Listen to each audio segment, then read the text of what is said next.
Muy buenas noches con todos y bienvenidos al tercer día del ciclo de conferencias de perspectivas de la ingeniería mecánica de fluidos hacia el Bicentenario organizado por el Grupo CIDINF, el Centro de Investigación y Desarrollo de Ingeniería Mecánica de Fluidos, formado por estudiantes y egresados de la Universidad Nacional Mayor de San Marcos, enfocados en la mejora continua de la ingeniería del agua. Cabe resaltar el agradecimiento a nuestros auspiciadores H&G Engineering, lo cual esta empresa es una firma consultora en ingeniería hidráulica, recursos hídricos y medio ambiente que brinda servicios de educación de ingeniería, tecnología y emprendimiento por medio de cursos virtuales. Les recordamos que no se olviden quedarse hasta el final para el respectivo sorteo de becas y durante la transmisión será enviado el formulario. Y bueno, a continuación le daré la bienvenida al ingeniero Juan Felipe Quiñones Cóndor, quien es ingeniero mecánico de fluidos de la Universidad Nacional Mayor de San Marcos, ingeniero de operaciones y desarrollo de la UAB del Perú. Ha trabajado como investigador en recursos hídricos y Serving RPA en el Centro de Investigación y Tecnología del Agua en la UTEC, y también como Ground Control Facilities Operator of Unmanned Aerial Vehicle en Sala Aero Rusia, y cuenta con una amplia experiencia en proyectos de recursos hídricos. El tema de su ponencia será aeronaves no tripuladas en el monitoreo de los recursos hídricos y medioambientales. Y bueno, ahora sin más, le daré el turno al ponente para que pueda dar inicio a su presentación. Hola, ¿cómo están? Buenas noches. ¿Me escuchan bien? Buenas noches, ingeniero, ¿sí se escucha? ¿Qué tal, Jesús? Muchas gracias por la invitación. Gracias, Jesús, por la organización, la invitación. Quisiera agradecer también, antes de nada, a Xiomara Paico y a Rivaldo Durán, que gracias a ellos, pues, estoy llegando hoy día hasta ustedes, ¿no? Eh, Estamos atravesando por una situación bien compleja en todo el país. Yo me encuentro en estos momentos en la ciudad de Cajamarca. Estoy realizando unos trabajos aquí para una minera muy conocida. Eh, y bueno, hoy día vengo a compartirles un poco de mi experiencia con respecto a las aeronaves no tripuladas aplicado a los recursos hídricos. Esta tecnología es bastante amplia, tiene bastantes usos, bastantes aplicaciones, como ustedes lo han escuchado en los recursos hídricos, y también en muchas ramas como es la seguridad de la industria, agricultura, y demás, ¿no? Bien, sin nada más que decir, vamos a empezar a explicarles, a contarles un poco de mi experiencia, de lo que he vivido. Yo soy ingeniero mecánico de fluidos de la Universidad Nacional Mayor de San Marcos. He participado en el grupo CIDINF también hace algunos años. Tengo muy buenas experiencias de los grupos de investigación de San Marcos y hemos compartido muchas cosas, ¿no? En este ciclo de conferencias también van a estar amigos míos que también tengo el agrado de conocer, de haber trabajado con ellos, como Francisco Torres Medina también me parece que mañana va a estar. Bueno, comencemos. A ver, voy a compartir la pantalla.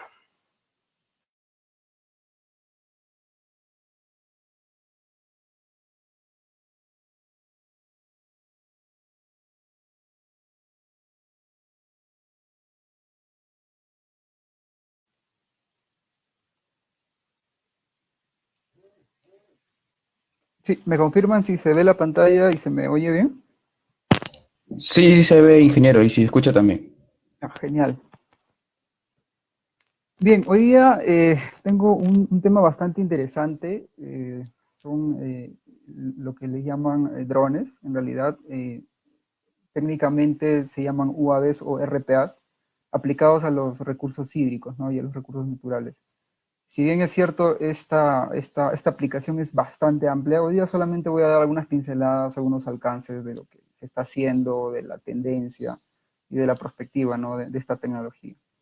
Y ustedes dirán, pues, ¿qué tiene que ver las aeronaves no tripuladas con los recursos hídricos? Digamos que es una herramienta, ¿no? Es una herramienta como cualquier herramienta electrónica o mecánica que tenemos, por ejemplo, para forar caudales y muchas cosas más, ¿no? Digamos, si queremos hacer un modelamiento, podemos hacer un levantamiento fotogramétrico o utilizando metodología convencional como las estaciones totales o GPS diferenciales, ¿no? Estas son herramientas electrónicas, mecánicas que ayudan pues a monitorear y a levantar información del lugar que queremos estudiar, ¿no? Para comenzar, ¿qué es un UAV, no? Esta es una sigla en inglés, Unmanned Aerial Vehicle, que significa vehículos aéreos no tripulados autónomos, ¿no? Entonces, es capaz de mantener de manera autónoma un nivel de vuelo controlado y sostenido, propulsado combustión, por alimentación eléctrica o combustión de reacción, ¿no? En el mercado existen bastantes tipos de aeronaves. Generalmente las que se usan aquí en Perú y para el monitoreo son las aeronaves alimentadas por energía de baterías, ¿no? Como les dije, técnicamente se llaman UAV, y también se le dan otros nombres, ¿no? Generalmente, por ejemplo, el término dron es un coloquialismo, digamos, ¿no? El término dron se refiere, pues, en Estados Unidos al sonido que hacen o al zumbido que hacen las abejas, ¿no? Cuando están volando. Entonces, coloquialmente hemos asimilado ese término como dron. Si nosotros queremos referirnos a estos vehículos aéreos no tripulados de manera adecuada, pues deberíamos llamarlos UAV o RPAS, ¿no? RPAS, ¿no? ¿Cuál es la diferencia de UAV y RPAS? El UAV en sí es el dron mismo, el que está volando, el que tiene la electrónica y es controlado remotamente. Y el RPAS es el vehículo sumado a un sensor, que en este caso sería un sensor visual, por ejemplo, si queremos hacer fotogrametría, o un sensor multiespectral si queremos hacer otro tipo de trabajo. O también un sensor LiDAR, ¿no? Que están muy de moda y que están entrando con fuerza a Perú. Más el radio control o GCS, ¿no? El Ground Control System, que es una herramienta que sirve para poder teledirigir, digamos, de manera remota al dron, ¿no? Los datos que se transfieren desde este radiocontrol hasta el dron son datos encriptados de bastante data que le avisan o le dicen al dron para dónde tiene que moverse, y también al piloto recibir toda la metadata necesaria, ¿no? Digamos, posicionamiento GPS, altura, altitud, velocidad del viento, y todo lo necesario para poder operar de manera adecuada este vehículo aéreo no tripulado, ¿no? Bien, vamos a hacer un poco dinámico Bien, vamos a hacer un poco dinámico la conferencia. Me gustaría preguntarles algunas cosas y ustedes me van respondiendo, ¿ya? Quisiera preguntarles si ustedes alguna vez han volado un dron, ¿no? Entonces, quisiera que me respondan aquí. A ver, por favor, ustedes, estamos interactuando. Ustedes desde sus casas podrían responderme entrando a la página menti.com y usando el código, ¿no? Ese código de 8 dígitos que aparece, y automáticamente voy a estar viendo en pantalla sus respuestas. Les voy a dar unos 10 segundos, a ver, unos 20 segundos.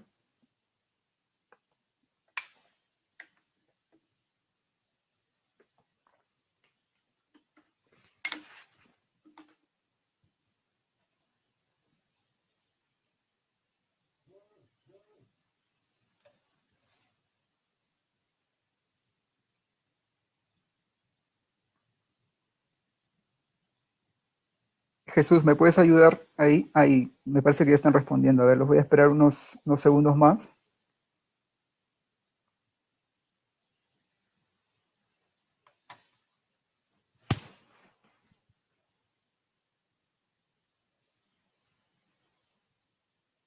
Bien, veo que uno ha operado ya un dron.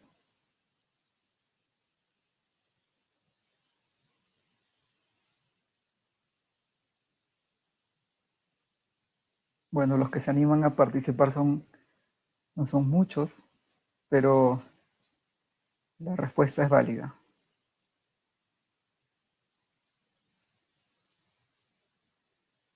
Parece que la mayoría solamente ha visto volar drones, no han operado alguno. También cuentan los drones recreativos, ¿no? Si ustedes han tenido la oportunidad de tener en sus manos un dron, digamos, barato, que pueda comprar en algún supermercado, pues también cuentan, ¿no? Bien, parece que la mayoría solamente ha visto volar drones y es un buen comienzo, es bueno, pero les sugiero que esta práctica sea continua, ¿no? Ustedes como estudiantes, digamos, como profesionales, tienen que, digamos, adquirir nuevas habilidades y una de estas nuevas habilidades que son tendencia, digamos, son los drones, ¿no? Yo les voy a explicar un poco más al respecto. Bien. Bien, sigamos con la ponencia. En el mercado existen muchos tipos de drones, eh, pero se clasifican generalmente en dos tipos, digamos, por su parte mecánica de operación, ¿no? Existen los que se elevan como helicópteros, los multirotores, en este caso son de cuatro palas o cuatro hélices en adelante. Existen los cuadricópteros de cuatro hélices y por ejemplo, los hexacópteros o hasta los octacópteros, ¿no? La diferencia de este tipo de drones es la carga que generalmente llevan, ¿no? Los cuadricópteros son drones preparados para poder cargar poca masa, digamos, ¿no? Pero los hexacópteros, como ustedes pueden ver en la parte inferior derecha, podemos ver un octocóptero que puede cargar desde 16 hasta 25 kilos, ¿no? En este caso es un dron que carga pesticida o plaguicidas, ¿no? Y bien, por ejemplo, a la mano izquierda superior tenemos un Matrix 600. Este es un dron hexacóptero, es un dron modular. Este es un equipo que puede cargar cámaras fotográficas, sensores LiDAR, sensores multiespectrales. Este dron, ¿por qué se le llama modular? Porque se le puede adaptar múltiples sensores, ¿no? Y puede cargar bastante, ¿no? Digamos, porque es un hexacóptero, tiene 6 palas y puede hacerlo. Después a la mano derecha podemos observar un Mavic Pro 2. Este es un dron de la marca DJI China que tiene bastante acogida hoy en día. Es un cuadricóptero bastante portátil, digamos, es plegable y lo utilizan pues para filmaciones, reconocimiento, inspección y demás, ¿no? Es uno de los más vendidos, digamos, y el último en su categoría con mayor demanda, ¿no? Acá a la derecha podemos observar este pequeñito dron. Este es un dron de carrera, un drone racing que carga una cámara FPV, una cámara First Person View, donde tú puedes operar al dron en primera persona, ¿no? Es como si estuvieras tú montado en el dron, ¿no? Aparte de ello tiene una cámara GoPro y este dron es montable, ¿no? Tú puedes comprar las partes y sirve mucho para aprender a cómo funciona realmente un dron, ¿no? Esto lo utilizan de manera recreativa para carreras y filmaciones pues, de vehículos motorizados que van a gran velocidad y demás, ¿no? A la derecha podemos observar un Matrix 300 RTK. Este es un equipo industrial. Justamente en estos días estoy trabajando con este equipo. Este equipo sirve para miles de cosas, ¿no? Puede cargar cámaras térmicas, por ejemplo, detectar en líneas de tensión eléctrica, puede detectar las diferencias de temperatura en ciertos nodos de la torre. También puede hacer fotogrametría, puede cargar cámaras de zoom de hasta 30x, es decir, puede detectar objetivos muy lejos. Tiene un telémetro es una cámara especial que capta el objetivo y te dice las coordenadas en donde se encuentra ese objetivo, ¿no?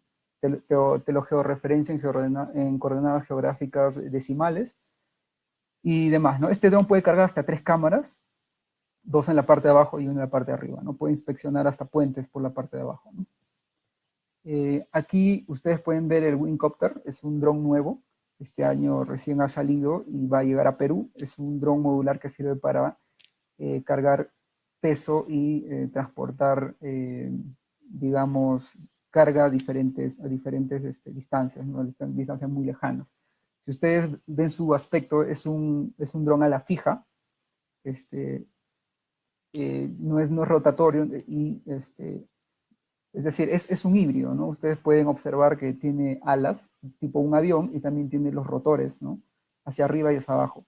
Entonces, ¿cuál es la ventaja de este dron? Generalmente un ala fija necesita bastantes metros para despegar y un multirotor despega de manera vertical, ¿no? Esta aeronave tiene la ventaja de que despega de manera vertical y puede alcanzar grandes distancias y mucha velocidad de manera horizontal, ¿no? Como les dije, este dron carga bastante peso y puede servir para llevar medicinas, por ejemplo, a través de un río o varios kilómetros donde no ingresa digamos, vehículos y demás, ¿no? Donde el ingreso tardaría bastantes días. En la parte de abajo, como les comenté, tenemos un octocóptero, es un dron de fumigación, es el MGP-1 me parece, es el último dron de DJI que sirve para fumigar en agricultura. Aquí a la derecha tenemos un Phantom 4 Pro, es un dron, digamos que es uno de los más recios, más duros en el mercado, sirve para hacer fotogrametría e inspección. Yo tengo uno y de verdad es muy duro, resiste todo, las condiciones de viento, altitudes y demás, ¿no? Es muy bueno. Hasta ahorita es uno de los mejores que ha sacado de DJI y eso que ya lo han descontinuado en el mercado, ¿no? La fábrica lo ha descontinuado. A la izquierda tenemos un dron fotogramétrico a la fija también, pero multirotor, ¿no? Este es un VTOL igual que que despega de manera vertical y se mueve de manera horizontal, ¿no? Este dron generalmente es para fotogrametría y su principio de funcionamiento es el PPK. Se postprocesa, tiene un GPS diferencial y se utiliza GPS diferencial también terrestre, se postprocesa toda esa información y podemos obtener un levantamiento fotogramétrico bastante preciso, ¿no? Digamos, en el orden de los centímetros, ¿no? A la izquierda podemos tener uno de los primeros drones a la fija que entró al Perú hace algunos años, el Ibis Fly, bastante versátil también. Y aquí abajo tenemos un dron, digamos, ya más avanzado, que es el Sala EM16M, ¿no? Es un dron que vamos a presentar en la siguiente lámina. Bien, ya habiendo visto los equipos comerciales y cuáles son sus funcionalidades y cómo operan, pues les estoy presentando los drones de más largo alcance, ¿no? Los operacionales y los tácticos. Con estos drones generalmente estamos trabajando porque nosotros necesitamos levantar mucha área, reconocer objetivos a grandes distancias, que estos drones puedan estar cargados con cámaras de mucha capacidad, digamos, de 16, 24, 32 megapíxeles, puedan tener sensores térmicos de gran alcance, que puedan almacenar muchos datos, videos con zoom bastante amplios de 20x, digamos, ¿no? Cámaras multispectrales y demás, ¿no? A la izquierda tenemos el 08M, el Sala 08M. Disculpen, no pude poner el nombre, se me pasó, pero ya se los estoy mencionando. Ustedes pueden verificar en la página de la empresa Sala Aero de Rusia. Esta aeronave es bastante versátil, ¿no? Y por ser de poca envergadura, o sea, siendo de poca envergadura, tiene bastante alcance, ¿no? Su alcance operativo es 15 metros radiales, es decir, si tú lo lanzas de un punto, puede llegar hasta 15 metros, una autonomía de vuelo de 1.5 y puede volar en la serranía, ¿no? A grandes alturas como en Perú, hasta 5.000 metros. Su despegue es con una catapulta neumática y ahorita ahora les voy a mostrar cómo despega. Y tiene un GPS y GLONASS, ¿no? Trabaja con las constelaciones GPS y GLONASS. A la derecha tenemos el Sala 16EM, que es un dron también a la fija, que también utiliza el despegue horizontal con una catapulta elástica, ¿no? Tiene casi las mismas características del 08M, pero con un alcance operativo de 25 kilómetros radiales, ¿no? Y, por supuesto, una autonomía de 2.5 horas. Es bastante, ¿no? 2.5 horas en el cielo y enviarlo a 25 kilómetros te sirve de mucho para operaciones digamos, rescate, búsqueda, identificación, fotogrametría de grandes áreas. Estamos hablando de 1.000, 2.000 hectáreas, 3.000 hectáreas y demás, ¿no? Y a la derecha tenemos, digamos, el padre de los anteriores, con un alcance operativo de 50 kilómetros y casi 5 horas de autonomía en el cielo, ¿no? Podemos observar que en la ala derecha tiene una cámara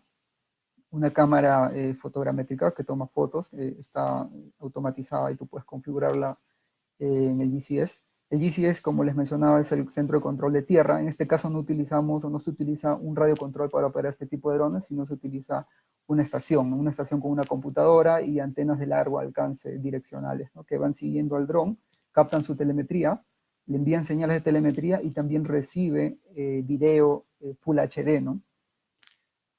Podemos observar ahí la cámara en la ala derecha y también el payload, que es esto de aquí. Estos son los payload.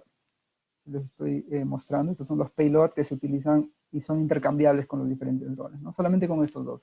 Este dron tiene el 08M, tiene los payloads acá, aquí abajo, ¿no? Que pueden ver. El 16C sí tiene, como les menciono, se puede intercambiar con todos estos payloads, y aparte tiene una cámara aquí, ¿no? También funciona con el GPS y GLONASS, ¿no? Con la constelación GPS y GLONASS. Aquí estoy a las afueras de la provincia de Ijevsk, de Rusia, que está más o menos a 2 horas de Moscú. Estoy de Ijevsk afuera, en las afueras, en el campo de entrenamiento. Estamos a menos 22 grados. Fue una experiencia, bueno, en Rusia el invierno es el más crudo de todo el mundo, digamos, en Rusia y en Siberia. Aquí estamos a 22 grados, estamos con un traje especial operando, digamos, a las 11 de la mañana, a menos 22 grados, ¿no?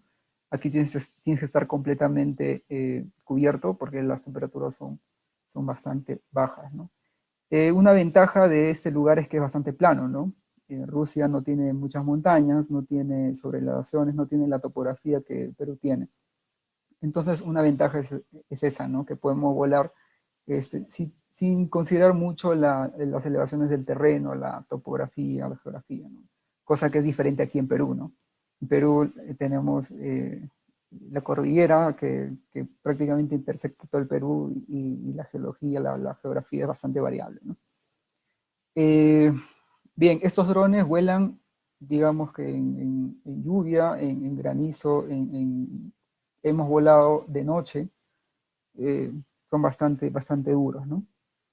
Aquí les voy a mostrar un pequeño ejemplo de cómo se lanza este tipo de aeronaves. En este caso tenemos el 08M, estamos más o menos a 4.000 metros sobre el nivel del mar, y se lanza mediante una catapulta, ¿no? Ahí ya se perdió el dron. A ver, les voy a repetir la imagen, a ver si lo captan. Ahí estoy jalando, me están ayudando a jalar el dron porque la catapulta es bastante dura y ahí se suelta el dron, ¿no?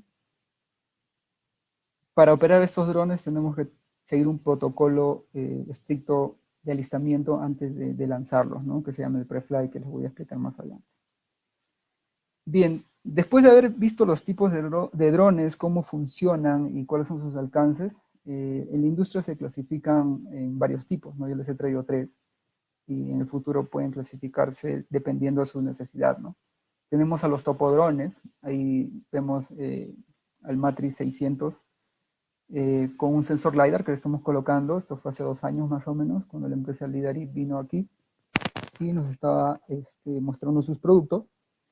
Y aparte del sensor LiDAR, pues acá a la derecha vemos una imagen que es lo que se puede obtener con los topodrones, ¿no?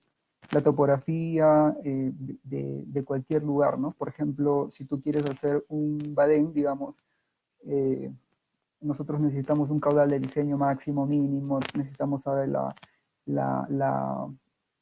hidrología de esa quebrada o de esa cuenca, y también tener la geometría, ¿no? Porque si no tenemos topografía, es decir, la geometría, no tenemos dónde dimensionar nuestra obra, ¿no? Y al lado derecho podemos observar un DEM, ¿no? Un modelo digital de elevaciones. No sé si se aprecia bien, pero es una quebrada que tiene diques interceptados, ¿no? También podemos ver los drones, los agrodrones que les llaman, se utilizan para fumigar. Existen desde drones bastante económicos hasta drones muy caros como el Agras T-16 o el MGP-1 que ha salido. Son drones que oscilan entre los 15.000, 20.000 dólares solamente el dron, aparte de los sensores de proximidad y las baterías. Eso más que todo, ¿no? Y abajo les muestro los termodrones que se utilizan para hacer agricultura de precisión, por ejemplo. Cargan cámaras multiespectrales. Si bien es cierto, hoy en día los drones están evolucionando y los drones nuevos que están saliendo se pueden estar cargados de múltiples sensores, ¿no? Aquí podemos observar, por ejemplo, una de las marcas Micasense, que es pionera en este tipo de sensores, ¿no? Y podemos obtener bandas multiespectrales, obtener índices de vegetación, NDVI y demás, ¿no? Conocer nivel de fósforo, oxígeno, de los cultivos, áreas degradadas, áreas con digamos, estas plagas, ¿no? Que degradan los cultivos, áreas mal regadas con estrés hídrico y demás, ¿no? Bien, sigamos con las preguntas. A ver, ¿en qué país crees que se fabrican los mejores drones para la industria a nivel mundial? A ver si pueden, van entrando a la página que les mencioné, es lo mismo.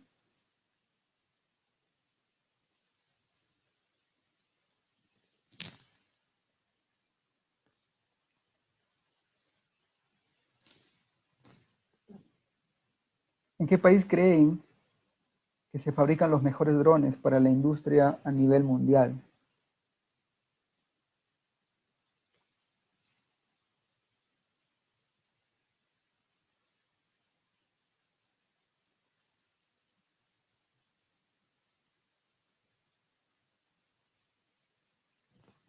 A ver, muchachos, anímense a responder.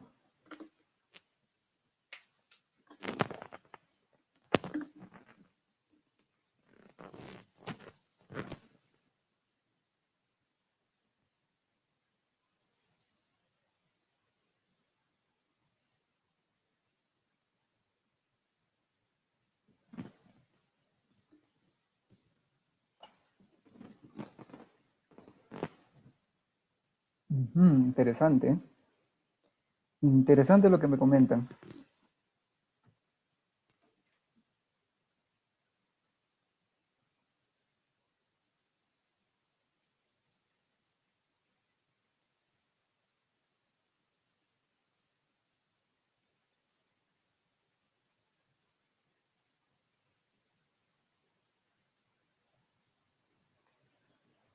Ok, bien. En primer lugar quedaron los estadounidenses, ¿no? Bueno, digamos que Estados Unidos tiene bastantes empresas que están empezando a utilizar drones para diversos fines, ¿no? Eh, Otros dicen Rusia, porque les he comentado de los drones rusos, que somos partners, digamos, aquí en Perú también. Traemos estos drones rusos que son bastante recios, tienen largo alcance y son muy potentes, ¿no? Bien, a ver, sigamos.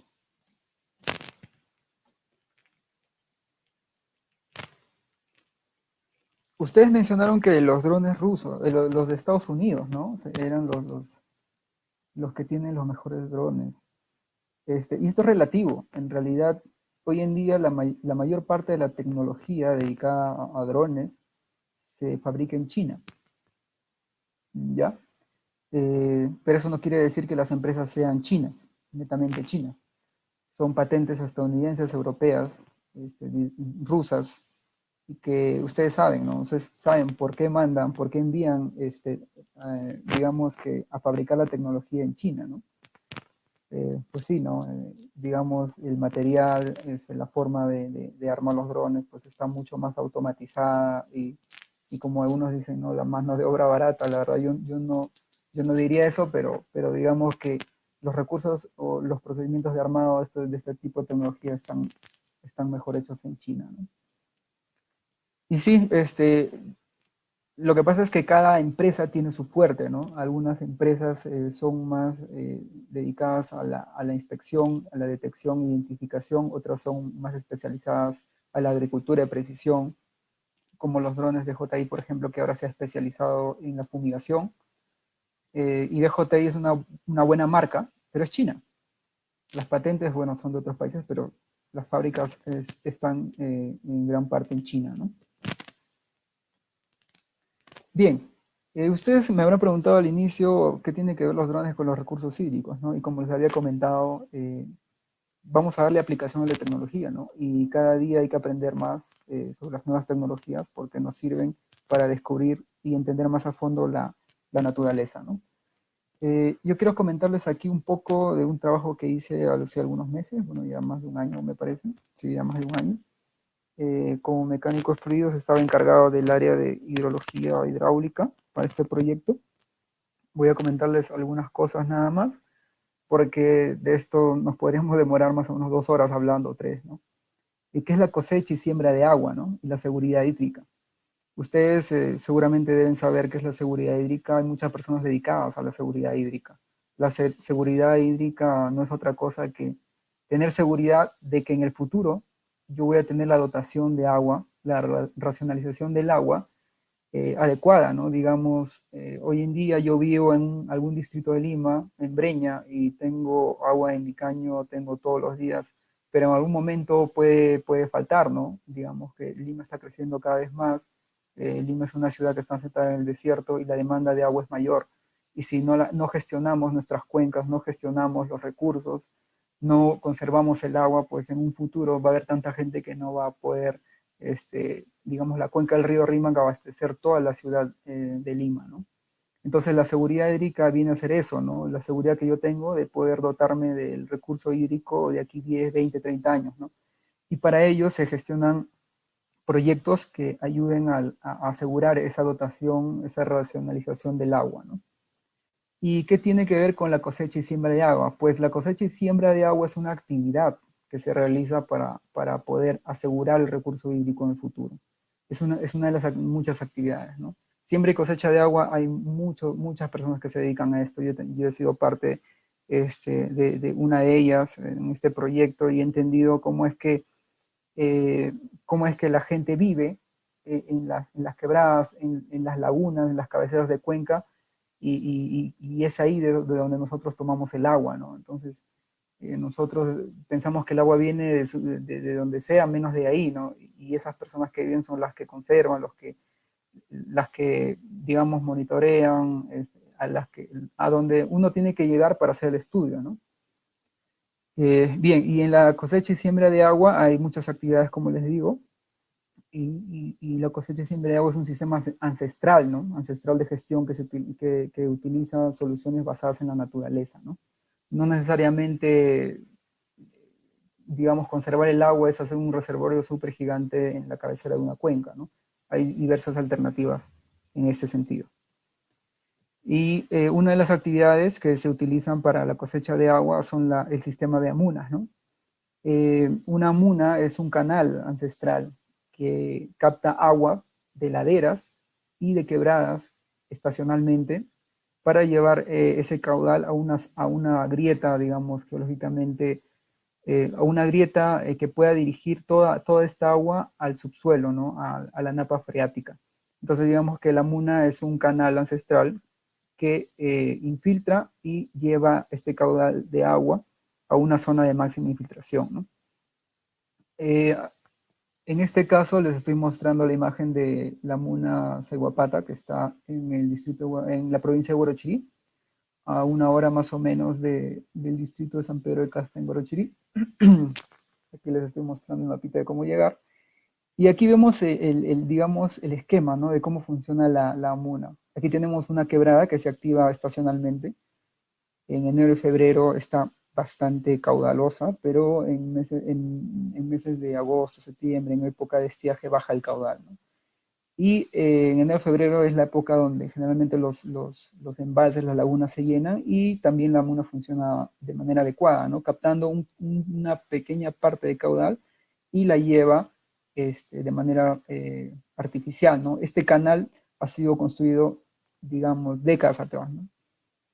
Y ha sido construido con mampostería, ¿ya? Y ustedes me preguntarán por qué lo han hecho con mampostería, por qué no lo han hecho un canal, pues, por qué no lo han utilizado concreto, han diseñado un canalito, han hecho solinamiento y pues no han utilizado concreto. Eso se los voy a explicar después. Pero aquí podemos observar la intersección, justo aquí vemos algunas cárcavas que también se activan, digamos, estacionalmente. Existe un flujo de aporte de la quebrada, de las cárcavas, de un flujo de aporte de la ladera y también infiltración. A lo largo de la muna no tiene revestimiento, ¿no? Entonces, mientras un canal no tenga revestimiento, siempre va a haber infiltración a lo largo de su recorrido, ¿no? Igual que en un río, ¿no? Hay flujo base de aporte a la napa freática y también hay un flujo que aporta a los caudales de los ríos, ¿no? Aquí podemos ver en la parte de abajo algunos manantiales y el río Chanicocha, pues que es el río central en este caso, pero en realidad es una quebrada, no habrá, hablando, hablando en este caso de cuencas, microcuencas y demás. Bien, o monitorear una muna, por ejemplo, ¿no? Esta es la muna Saiguapata, y podemos observar aquí que hemos levantado todo el recorrido desde la toma y la quebrada de caudal hasta el final, ¿no? Esta distancia es más o menos 2 kilómetros y se ha podido identificar o monitorear estos caudales, ¿no? Al final la MUNA entrega todo el caudal a una falla geológica efectiva que va a transmitir todo ese caudal a la napa freática. Pero ¿qué pasa en el recorrido, como les mencionaba, ¿no? La MUNA también infiltra agua al subsuelo. Y nosotros, en el estudio que se realizó, se pudo evaluar esta infiltración, ¿no? Entonces, ¿cómo podrías tú calcular la infiltración en un tramo de un canal de Amuna? Si tú tienes un caudal inicial y un caudal final. A simple razonamiento, nosotros podríamos restar, ¿no?, el caudal inicial menos el caudal final, y el caudal diferencia sería el caudal que se está infiltrando a la napa freática y al subsuelo.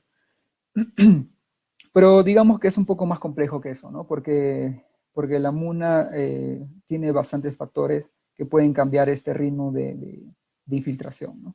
Aquí podemos observar en el punto 6 que tenemos la entrada y se instalaron vertederos aquí. Este proyecto fue auspiciado por la empresa Aquafondo y la empresa Bacus. Ellos colocaron hace más de 2 años algunos sensores aquí y en las intersecciones de las cárcavas, ¿no? Entonces, ¿por qué se seccionó de esta manera? Porque tenemos gran certeza de que aquí, en la primera zona, por ejemplo, no tenemos demasiado aporte de cárcavas. Solamente hay un aporte significativo de la ladera en épocas o días lluviosos extensos, ¿no? Entonces, si nosotros queremos calcular en esos días la diferencia de caudales y con ello sacar la infiltración, ese dato podría ser erróneo. ¿Por qué? Porque hay un caudal de la ladera que aumenta el caudal final, ¿no? Entonces, son bastantes parámetros que hay que tener en cuenta y en este estudio se evaluaron todos, ¿no? Pero aquí lo que nos interesa son los drones y les puedo decir que esta es una herramienta bastante interesante y bastante útil, ¿no? Aquí podemos observar la MUNA. Justo es un día bastante soleado, no hay lluvia y podemos ver el caudal que circula en la MUNA, ¿no? Yo les decía, aquí al fondo hay sensores y aquí atrás también. Entonces, digamos, evaluando un caudal final y un caudal inicial podemos hallar la diferencia. Pero, ¿qué se puede observar aquí en la MUNA? Podemos observar caudal que está escapando, ¿no? Podemos ver un output aquí de caudal. Entonces, eso también se tiene que considerar, ¿no? Podemos observar si es que en la tarde empieza a llover, existe un caudal de entrada aquí. Entonces, eso es otro factor que tenemos que observar.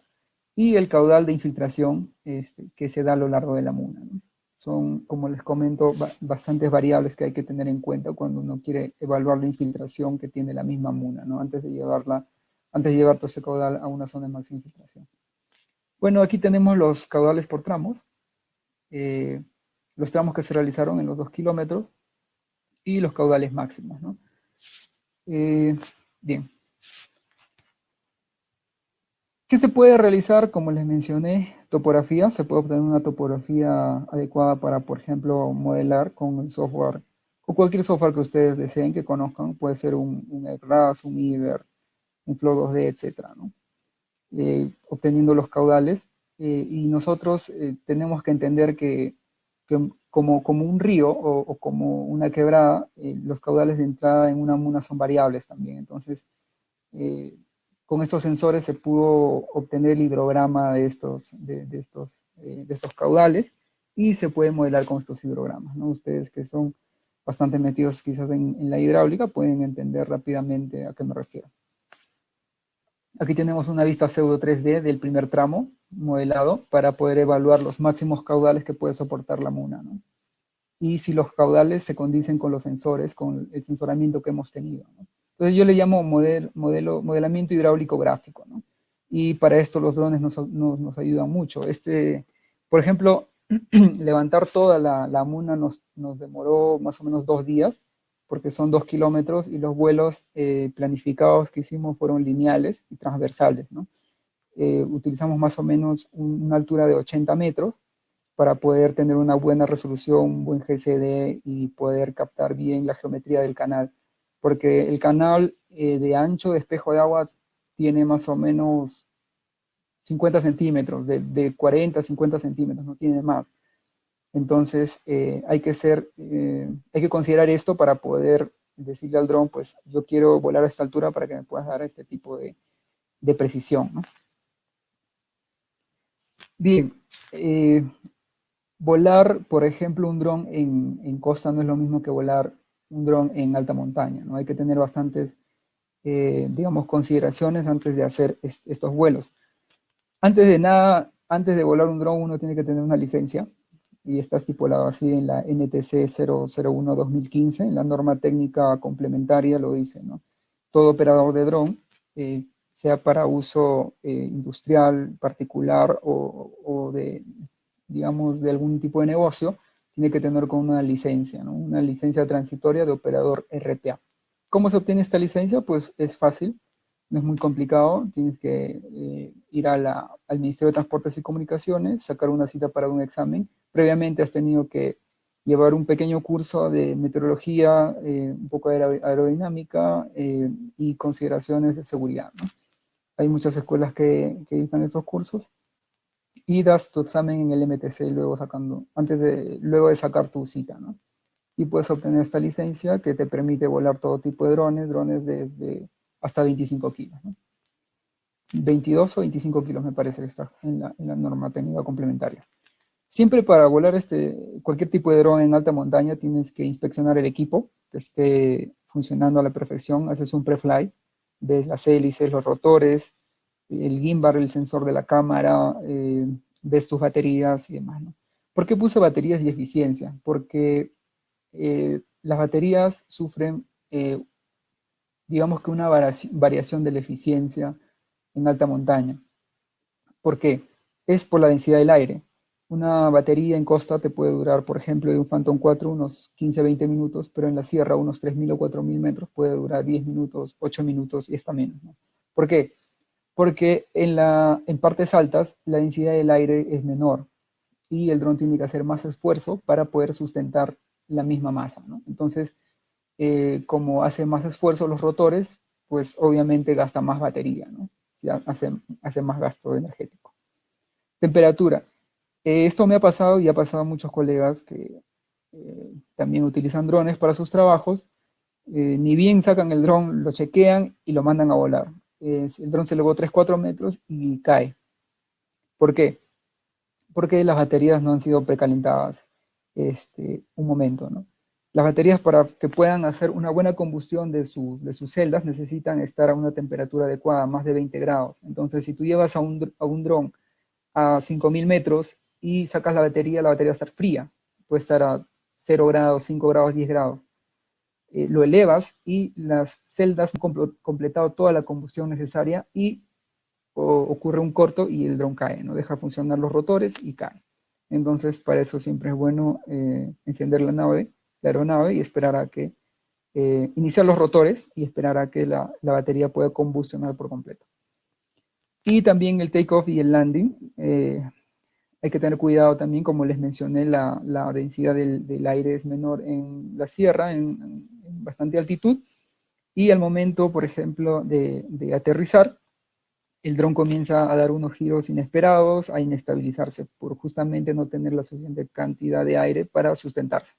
Entonces, hay algunas técnicas que hay que utilizar ahí para poder aterrizar en estos lugares, ¿no?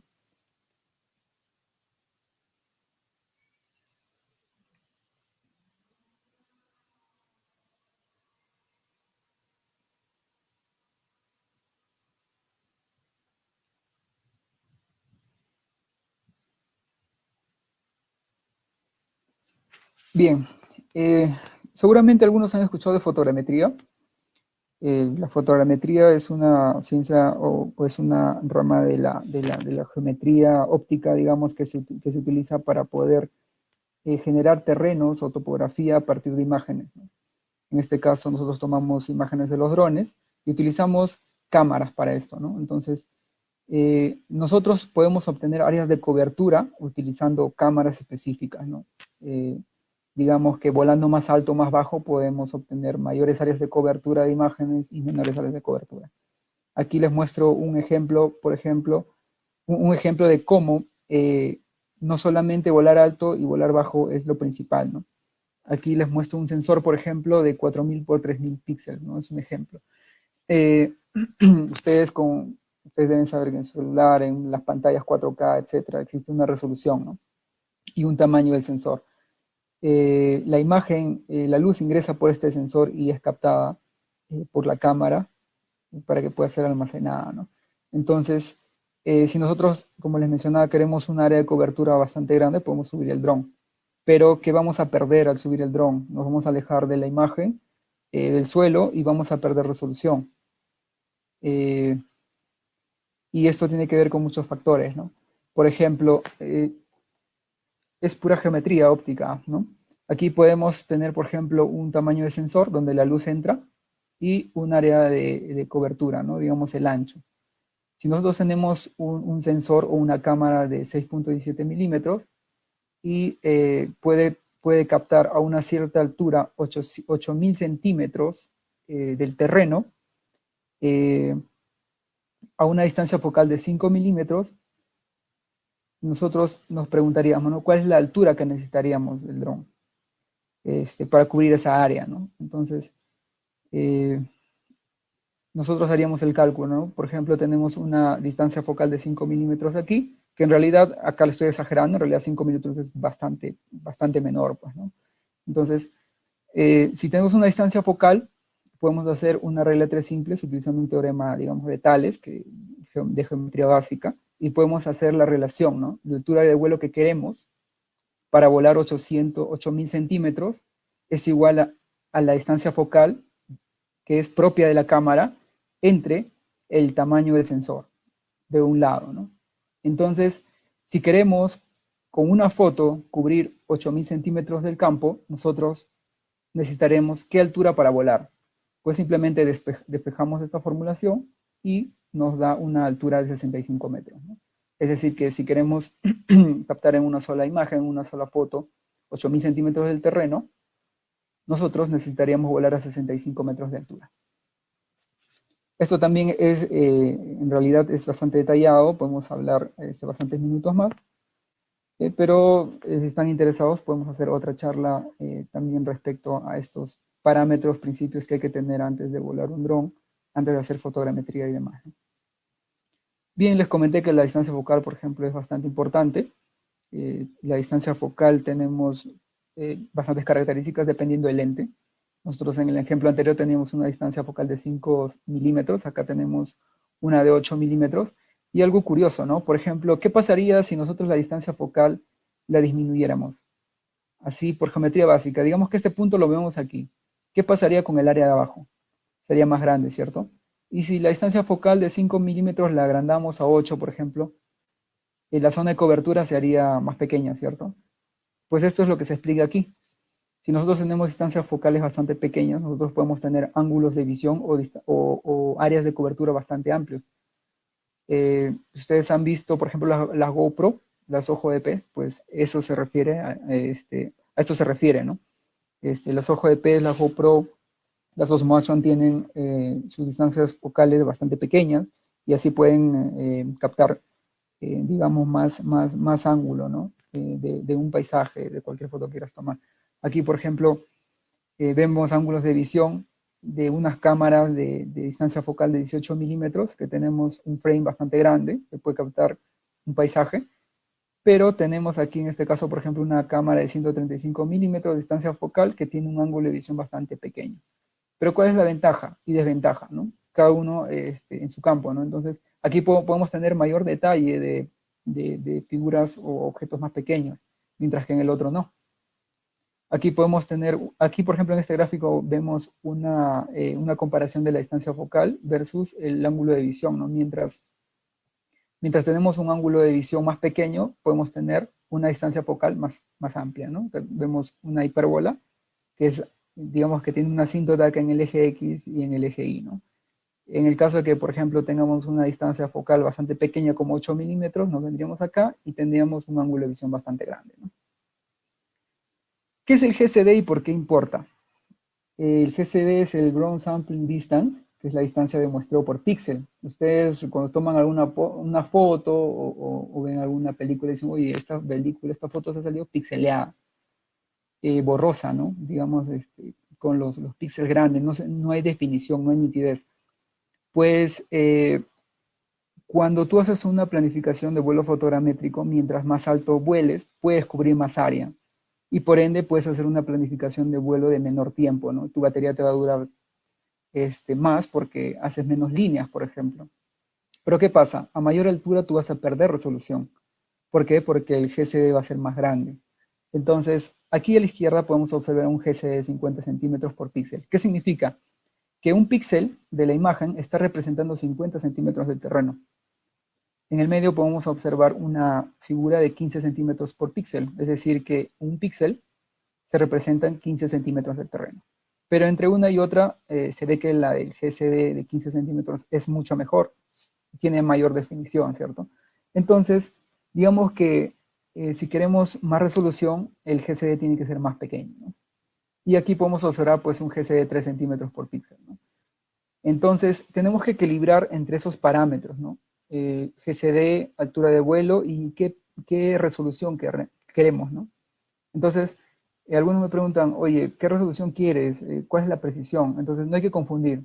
Precisión cuando hacemos fotogrametría es diferente que cuando hablamos de resolución, ¿no? Que vamos a explicar más adelante. Bien, el GCD y la elevación, ¿no? Acá, como les comentaba, nosotros aquí, por ejemplo, estamos volando en tres pisos, ¿no? A 150 metros, estamos volando a 200 metros y a 100 metros, ¿no? Entonces, por lógica, ¿dónde tendríamos una mejor resolución? Donde se vuela más bajo, ¿no? En este caso sería a los 100 metros, ¿no? Bien, verificamos el GCD y tenemos 3.2. A 150 tenemos un GCD 4.8, más grande, ¿no? Y a 200 tenemos un GCD 6.4. Y es así como es que el GCD va variando según la altura. Entonces, eso también tiene que ver con el sensor de la cámara, ¿no? Digamos, si estamos volando a 100 metros con un GCD 3.2 y utilizamos dos tipos de cámaras, una de 16 megapíxeles y una de 24 megapíxeles, va a ser diferente, ¿no? Porque la de 24 megapíxeles tiene mayor cantidad de píxeles, es decir, va a poder representar de mejor manera el terreno. Entonces, todos esos parámetros tienen que ser considerados cuando tú quieres un producto fotogramétrico del levantamiento o para utilizar, digamos, en un programa GIS, clasificación supervisada, por ejemplo, ¿no? Entonces, la clasificación supervisada tú la haces monitoreando los píxeles, ¿cierto? Entonces, si tú tienes área de vegetación bastante densa, zonas de suelo descubierto, etcétera, o clasificar tipo de vegetación, entonces necesitas una buena resolución, ¿no? Bueno, y ahí abajo lo menciono, ¿no? Considerar el traslape. Ah, bueno, el traslape sí no lo mencioné, pero esto en fotogrametría también tiene que ver bastante y como les mencioné, eso también puede tardar bastantes minutos conversar, explicarles, pero en internet hay bastante información, así que simplemente les diré que un buen traslape asegura un buen levantamiento, ¿no? Hace que el software de procesamiento fotogramétrico pueda abordarnos una buena información de topografía en sí, ¿no? El GCD, la altura y como les mencioné, el sensor también importa, la meteorología para que tu aeronave pueda operar eficientemente y eso, ¿no? Bien, otra pregunta. ¿En qué zonas crees tú que no se pueden volar un UAV o un dron? A ver, por favor, a la misma plataforma y me van comentando, me van respondiendo. Ahí están las alternativas. Se unen con su nombre y escogen la alternativa que desean o que creen que es.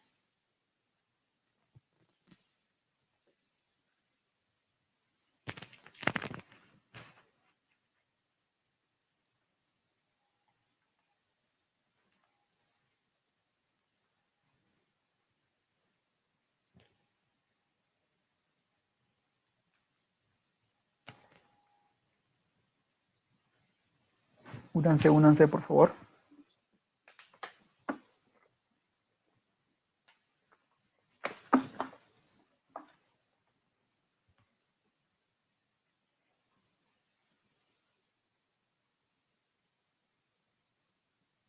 Únanse y luego responden el cuestionario.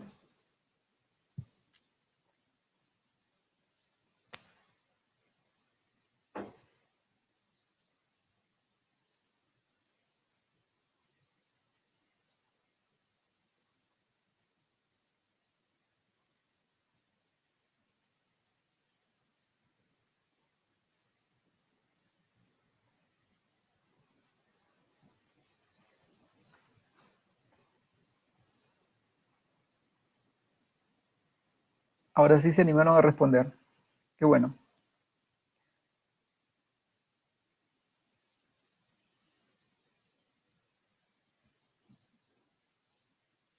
Ok, a ver.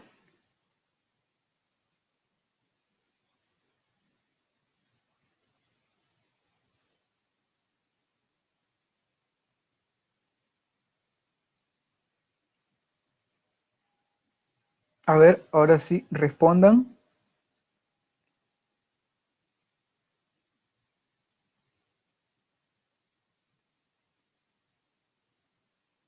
Ok. Bien, parece que 5 respondieron que no se puede volar en Palacio de Gobierno y bases militares. 3 personas respondieron en zonas de donde vuelan aves protegidas, digamos, en reservas naturales y eso. Y solamente uno dijo que no se puede volar en aeropuertos. Bien, les digo que no se puede volar en ninguna zona de estas. En primer lugar, el Palacio de Gobierno se encuentra en una zona urbana y según la norma técnica complementaria, tú tienes que pedir un permiso especial para poder operar en este tipo de zonas urbanas, ¿no? Y ustedes me dirán, oye, pero si el canal 2, el canal 4, donde veo mi telenovela, ellos paran volando en los desfiles militares, pues déjenme decirles que hay muchas cosas que hacen en el Perú y que no están permitidas, pero la gente las hace porque desconoce o simplemente las hace, ¿no? Entonces, que ustedes hayan visto que operan aeronaves en sitios congestionados por gente, etcétera, no significa que sea lo correcto, ¿no? Más que todo por la seguridad de las personas que se encuentran ahí y otras cosas más, ¿no? Ahora, en zonas protegidas tampoco, tú tienes que pedir un permiso. Recuerdo que hace un año estaba volando en la confluencia del Marañón con el Ucayali y se acercó pues los guardabosques a preguntarme cuál era el trabajo y a preguntarme cuál era o enseñarle el permiso que tenía para poder operar en la zona, ¿no? En ese caso, en este trabajo lo que estábamos haciendo eran dunas, viendo el ancho del río y demás, ¿no? Pero siempre hay que pedir permiso, hay que tener la licencia, hay que gestionar los papeles si es que nuestro trabajo es serio, ¿no? Entonces, y definitivamente, y aquí uno solamente ha respondido que en el aeropuerto no se puede volar, pues definitivamente tú ni siquiera vas a poder elevar el dron en el aeropuerto, porque esto es mucho más penado que las otras alternativas, ¿no? El aeropuerto tiene bloqueadores especiales, tiene detectores y también el mismo software del dron que tú tienes tiene bloqueada esta zona. Algunos, ya he escuchado por ahí, oye, lo desbloqueo y tal. Bueno, es una responsabilidad que tenemos, ¿no? Digamos que imagínense que un dron pueda afectar una aeronave que está en pleno despegue, ¿no? Imagínense eh, cuántas vidas estarían en riesgo. Entonces, si vamos a tener un dron, vamos a operarlo, pues hagámoslo con responsabilidad y entendiendo que el dron no es un juguete, sino una herramienta de trabajo. ¿Ok? Bien. Luego de haberles explicado, no sé Jesús si tengo tiempo, ¿me puedes confirmar?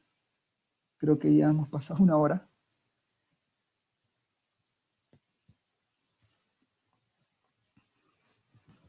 Jesús, ¿me escuchas? Sí le escucho, ingeniero. Sí, ¿Podemos tendrá... terminar? Tengo unos 3 láminas más, me parece. Claro que sí. Ok, listo. Eh, como les mencioné, existen múltiples aplicaciones, ¿no? Para volar en donde se vuelan aeronaves no tripuladas y una de sus aplicaciones, por ejemplo, hoy en día la tendencia es la inteligencia artificial, ¿no? Entonces, algunos de los que han estudiado programación, son aficionados a esto, saben a lo que me refiero. Nosotros no solamente podemos hacer inteligencia artificial con datos, ¿no? Base de datos, sino también utilizar imágenes, ¿no? Los píxeles, como les mencionaba, utilizar esta data esta data es pesada y manejarla, digamos, en un GIS, con álgebra de mapas, en cualquier GIS, pues a veces resulta muy pesado. Eh, para eso existe la inteligencia artificial y hacer estas subrutinas en nubes, en servidores especiales que manejen Big Data, pues es la tendencia, ¿no? Hoy en día me parece que incluso se están levantando todas las quebradas, la Autoridad Nacional del Agua está levantando muchas quebradas con LiDAR, con drones y demás. No les he podido explicar también un poco de lo que es la tecnología LiDAR, pero si desean, pues en otra oportunidad puedo andar en eso o explicarles, ¿no? Bien, ¿qué es la IA en este tipo de imágenes, ¿no? Básicamente la IA es detectar, ¿no?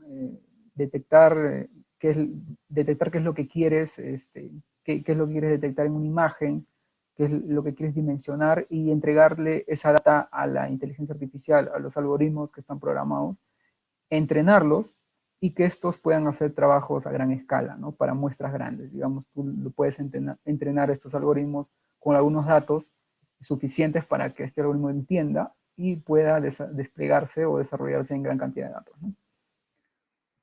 Siempre esta clase de trabajos existe ¿no? Un flujo de entrenamiento primero, ¿no? Entonces, al momento de entrenar, tú utilizas anotaciones. Por ejemplo, nosotros utilizamos anotaciones para poder identificar a camélidos. Entonces, una vez volado el dron, nosotros podemos tener imágenes o ortofotos generadas de bastantes tipos de camélidos, ¿no? O de auquénidos. Nosotros en las imágenes podemos generar las anotaciones, es decir, generar un perfil o una silueta de estos animales, que sería nuestra muestra de datos, ¿no? Luego, entrenar al detector de inteligencia artificial dándole este input. Una vez terminadas las anotaciones y entrenado al software, validamos los resultados, ¿no? Probando con otras muestras si es que el entrenamiento ha sido efectivo. Si no ha sido efectivo, volvemos a ingresar más datos o evaluar los datos ingresados, diciendo, pues, estos datos no son los adecuados, vamos a volver a reentrenar y así validamos y vamos entrenando un software hasta que este algoritmo de inteligencia artificial quede lo suficientemente robusto para poder aplicarlo digamos, a la masa de datos, a la Big Data, ¿no? Y al final ejecutar, como les mencionaba, ejecutar para todo el conjunto de datos. Bien, como les comentaba, aquí tengo un ejemplo de lo que hemos venido haciendo. Aquí hemos contabilizado camélidos, son camélidos específicamente alpacas. Nosotros lo llamamos auquénidos, pero nos corrigieron y nos dijeron no son auquénidos, porque auquénidos son en general.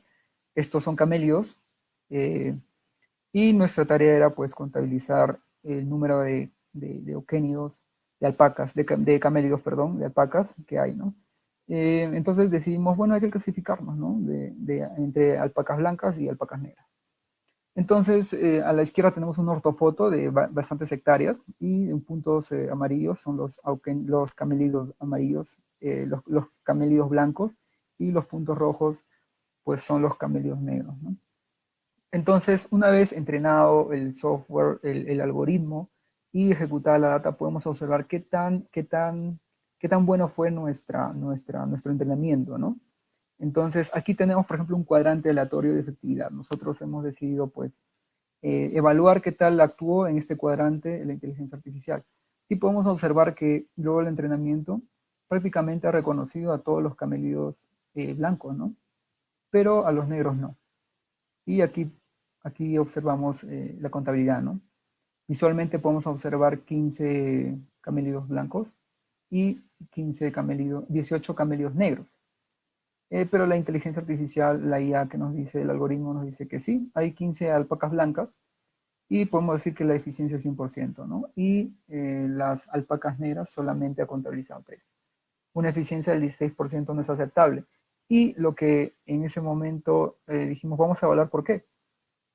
Y una de las observaciones fue que nuestras anotaciones no fueron lo suficientemente adecuadas. Además de ello, la resolución que utilizamos para poder levantar la información. La inteligencia artificial en este caso no solamente detecta el color, sino también la silueta, el tamaño y la geometría, ¿no? A la derecha podemos observar muestras de duplicidad o efecto sombra. ¿Esto por qué se da? Porque generalmente nosotros en fotogrametría, cuando generamos un ortofoto, lo hacemos con líneas de vuelo. Entonces, el dron va levantando estas líneas de vuelo y hace un match al final en la fotogrametría que te muestra todo lo que ha levantado, ¿no? Pero ¿qué pasa? En una línea de vuelo lo hizo en un tiempo 1 y la otra línea de vuelo lo hizo en tiempo 2. Y los camélidos, pues, no se quedan quietos para la foto, ¿no? Siempre hay un movimiento mientras van pastando, etcétera, no es como las personas, ¿no? Entonces, es algo que considerar y que no sería bueno aplicar, digamos, varias líneas de vuelo, ¿no? Porque se generaría este efecto duplicidad o efecto sombra al intercambiar o hacer la fotogrametría, el ortomosaico, ¿no? Entonces, aquí hay que considerar, por ejemplo, ahí lo puse, resolución, geometría, color y la rapidez del procesamiento, ¿no? Entonces, digamos que si nosotros tenemos fotos de mayor resolución, mucha cantidad de imágenes, nuestro procesamiento, nuestro gasto máquina va a ser enorme, ¿no? Va a aumentar cada vez más, porque le estamos metiendo más data, ¿no? Entonces, ahí hay que hacer un balance entre efectividad y tiempo de procesamiento, ¿no? Rapidez de la respuesta en datos, ¿no? Y bien, para terminar, quería comentarles un poco cómo está creciendo esta industria, cómo está creciendo el uso de estas aeronaves para diferentes usos, ¿no? Eh, existen fábricas ahorita chinas que están ya en pilotos de prueba para sus primeros prototipos de taxi drone. Están alimentados netamente por energía eléctrica. Y esta es una estadística, ¿no? Que siempre se presenta en la presentación, que siempre se muestra en la presentación corporativa de donde yo trabajo, y bueno, me la robé de ahí, pero es bastante interesante ver cómo en el 2020 comenzó este boom, ¿no? Y cuál es la perspectiva al 2025. Bueno, se hizo esta estadística en el 2020, pero los drones ya tienen varios años, más de 10 me parece. Dice que más o menos cuál es el porcentaje de aumento, ¿no? Miren el 2025. En muchos países, ¿no? Notamos, por ejemplo, en Sudamérica que el crecimiento no es tan exponencial, estamos creciendo de a poco, pero en los países más desarrollados sí su crecimiento es bastante, bastante grande, ¿no? Entonces la industria crece así, en millones de dólares, ¿no? De 22 a 43 y así, ¿no? Entonces es algo que analizar y que tomar como referencia porque estas capacidades las debemos tener todos, porque son herramientas que nos sirven, como les he mostrado, en los recursos hídricos, en los recursos ambientales. En Rusia, por ejemplo, he tenido la oportunidad de monitorear algunas tuberías de unos oleoductos, gasoductos, etc., ¿no? Y sí, el mercado de drones crecerá a 42.8 mil millones de dólares para el 2025, ¿no? Hoy en día estamos más o menos en 28.000, prácticamente se va a duplicar, ¿no? Y eso sería todo por mi parte, dejándolos con una reflexión. Nuevas tecnologías siempre abrirán nuevas puertas, ¿no? Y eso es lo que estamos observando hoy en día con esta tecnología y también en otras más, ¿no? Siempre hay que estar a la vanguardia y nada, muchas gracias por prestarme atención. Y eso sería todo. Te doy la posta, Jesús.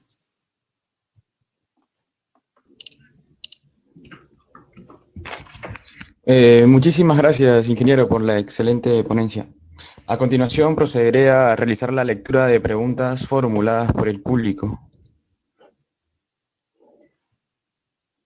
Y bueno, en primer lugar, tenemos una pregunta y menciona: ¿qué otros tipos de aeronaves, aparte de los drones, pueden ser útiles para el monitoreo de los recursos hídricos. Tengo entendido que también utilizan globos.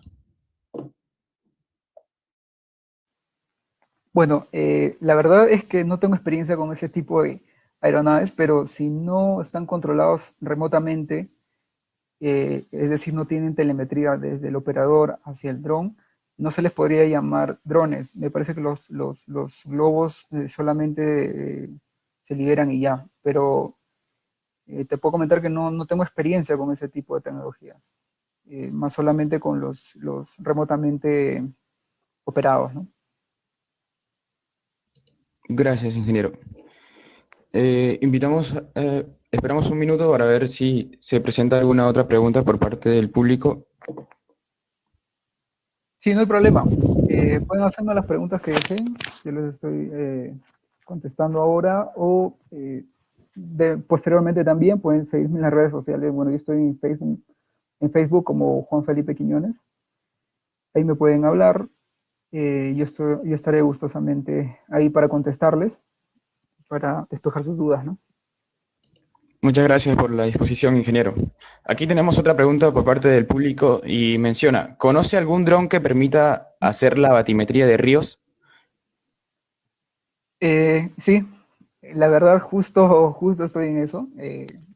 Estoy investigado un poco y próximamente vamos a implementar esta tecnología. Esto también es una charla, digamos, un poco extensa. Si me invitan en otra conferencia podría explicar un poco más y me dicen, oye, queremos que hables de esto y yo les puedo explicar un poco más de lo que se está avanzando en ese sentido. Y sí hay drones de batimetría. Si recordarán, mostré el Matrix 600, es un dron modular, pues ese dron modular lo están utilizando para sujetar ecosondas monoaz, ¿ya? Esa ecosonda monoaz está conectada a un SkyHub, me parece que se llama, que es una computadora que bueno, es un pequeño dispositivo que transmite la telemetría del dron al monoaz y georreferencia los puntos levantados con el monoaz. Entonces, estamos justo en ello, ¿no? Estamos viendo qué tan efectiva es la precisión de este monoaz. Justamente en drones, cuadricópteros y drones aéreos, ¿no? Actualmente existen drones acuáticos que son también tripulados, o mejor dicho, monitoreados o operados remotamente, que son una especie de botes, ¿no? Estos ya cargan incluso hasta ecosondas multiaz. Entonces son esas ecosondas muy caras que pueden barrer bastante lecho del río, lecho de lagunas y demás, ¿no? En el caso de ríos, esta tecnología de los drones aéreos con monoaz no es muy recomendable. ¿Por qué? Pues dependiendo del río, ¿no? Hay ríos muy caudalosos, menos caudalosos, más tranquilos. Digamos, en el río Rima, que es complicado utilizar un dron con un monoaz, ¿no? ¿Por qué? Porque es bastante caudaloso, puede chocar una piedra, una rama y te jala el dron y puede romper incluso el cable de transmisión. Entonces, para cada tipo, digamos, de problema o tipo de fuente de agua, de cuerpo de agua, sea río, laguna, presa, etcétera, hay una solución, ¿no? Entonces hay que evaluar qué es lo que quieres hacer y evaluar qué tipo de equipo hay que utilizar. Muchas gracias, ingeniero. Tenemos otra pregunta. Dice, ¿los drones ya tienen una lente de cámara determinado o se le puede variar según las necesidades? Sí, como te comenté al inicio, mostré bastantes drones. Hay algunos que vienen ya con sus cámaras ya unidas, como el Phantom 4 Pro, que es el dron bastante comercial, seguramente lo han visto en todos lados, es un dron blanco. Este tiene generalmente una cámara de 20 megapíxeles y no se puede cambiar la cámara, ¿no? Por ejemplo, en el Matrix 600, como les menciono, sí se puede cambiar las cámaras. Puedes utilizar cámaras DSLR, puedes utilizar cámaras de 30x incluso. Los objetivos o sensores que se llaman propiamente son intercambiables dependiendo qué dron tengas o qué dron vas a utilizar, ¿no? Muchas gracias, ingeniero. Tenemos otra pregunta, es, ¿qué trabajos de tesis se pueden realizar con drones? Mira, la verdad es que hay infinidad, de verdad es que depende del enfoque, ¿no? Depende del enfoque que tú quieras darle la especialidad. Yo incluso estaba planteando hacer un match entre levantamientos fotogramétricos con sondajes eléctricos verticales, ¿no? Que es la geología. Entonces, presentar modelos, cómo es que los afloramientos que se estiman con sondajes eléctricos pueden reflejarse en la corteza terrestre levantando, utilizando fotogrametría con drones, ¿no? Eso es lo que vi el año pasado. Ahora esto lo de la batimetría, eh, hay infinidad. Es decir, la aplicación que tú le puedes dar a la especialidad, ¿no? Ahora, si tú quieres desarrollar tecnología de drones, pues ya ese es otro mundo, ¿no? Es hardware y software desarrollo y todo lo demás, ¿no? Muchas gracias, ingeniero, muy interesante. Bueno, parece que no tenemos más preguntas, por lo cual agradecerle, ingeniero Juan Felipe Quiñones, por su presentación y también hacerle saber que lo haremos acreedor de un certificado de participación por parte del Grupo SIDIN, el cual será enviado a su correo. Muchas gracias, Muchas gracias, ingeniero. Jesús. Si tiene algunas palabras o algo más que agregar, siéntase en la libertad de poderlo mencionar. Sí, bueno, nada, Jesús, muchas gracias por la invitación, a Geomar también, que lo conozco del CIDINF, es un miembro bastante activo, le gusta investigar, es un buen profesional, a Rival Durán también, y bueno, a tu persona, ¿no? Y espero que prontamente haya más conferencias y más compañeros, más profesionales de la rama puedan expresar o puedan compartir la poca experiencia que van adquiriendo, como en este caso, porque sirve de incentivo y, digamos, de perspectiva, de información para los nuevos estudiantes que están egresando a la universidad, que se están titulando, o algunos que tengan interés en cierto tema, ¿no? Muchas gracias por la invitación. Muchísimas gracias, ingeniero.